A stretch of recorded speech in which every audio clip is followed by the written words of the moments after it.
ការបរទេសថៃលោកស៊ីហាសាភូមិកាត់កែវបាននិយាយជាសាធារណៈនៅថ្ងៃទី24ខែធ្នូឆ្នាំ2025នឹងត្រូវស្រង់ផ្សាយដោយកាសែត The Nation ថាគណៈបកភូមិใจថៃរបស់លោកអាចបញ្ចប់ចំនួនកម្ពុជាថៃបន្ទាប់ពីការបោះឆ្នោតឆ្នាំ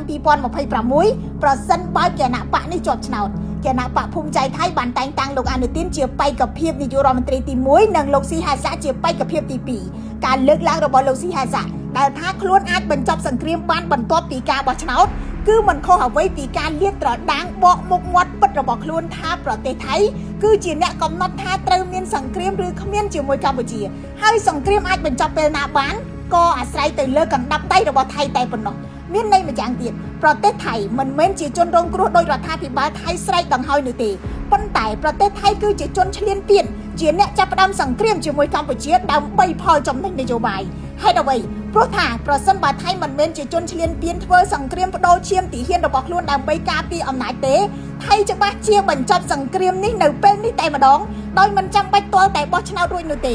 បើថៃមិនចង់បន្តសង្គ្រាមឈ្លានពានថៃមិនទាត់ចោលសំណើឈប់បាញ់ពីអាមេរិកនិងម៉ាឡេស៊ី3ដងផ្ទួនទេការពិតនេះបានឆ្លុះបញ្ចាំងថានីតិកាថាដែលថៃតាក់តែងឡើងដោយចោទកម្ពុជាដាក់មានថ្មីចោទកម្ពុជាជាមជ្ឈមណ្ឌលបោកប្រាស់អនឡាញចោទកម្ពុជាជាអ្នកឈ្លានពានសុទ្ធតែជារឿងបោកប្រាស់ប្រសិនបើកម្ពុជាពិតជាអ្នកឈ្លានពានមែនតើប្រទេសថៃអាចសន្យាបញ្ចប់សង្គ្រាមបានយ៉ាងដូចម្តេចបើកម្ពុជាជាអ្នកឈ្លានពានមែនហេតុអ្វីពលទាហានកម្ពុជានៅក្នុងលេនដ្ឋានចាំតែវាយបកការពារខ្លួនបើកម្ពុជាជាអ្នកឈ្លានពានមែនហេតុអ្វីមិនឃើញទាហានកម្ពុជាលុកលុយចូលក្នុងទឹកដីថៃដោយតែថៃរុលចូលក្នុងទឹកដីកម្ពុជាហើយដោតទង់ជាតិនៅទីតាំងដែលខ្លួនប្លន់ឈោជើងបើកម្ពុជាជាអ្នកឈ្លានពានមែនហេតុអ្វីជនហោះចម្បាំងថៃជាអ្នកចូលវាយប្រហារកម្ពុជារហូតដល់ទៅ100គីឡូម៉ែត្រពីព្រំដែន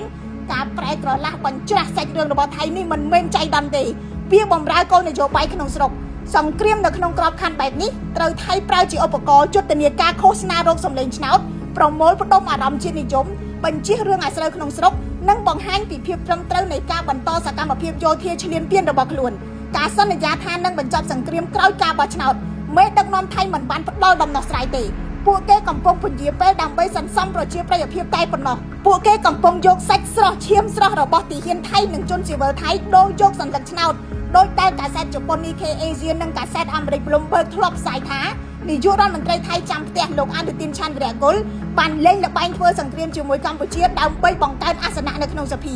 នេះមិនមែនជារដ្ឋបរោះទេនេះគឺជាការកេងប្រវ័ញ្ចហើយមានតែមនុស្សបោកប្រាស់គ្មានគុណធម៌បាត់សិលធម៌ជាប្រទេសអរិយធម៌តែប៉ុណ្ណោះដែលអាចធ្វើបានខ្ញុំរស់សុធាពី News Today NTTV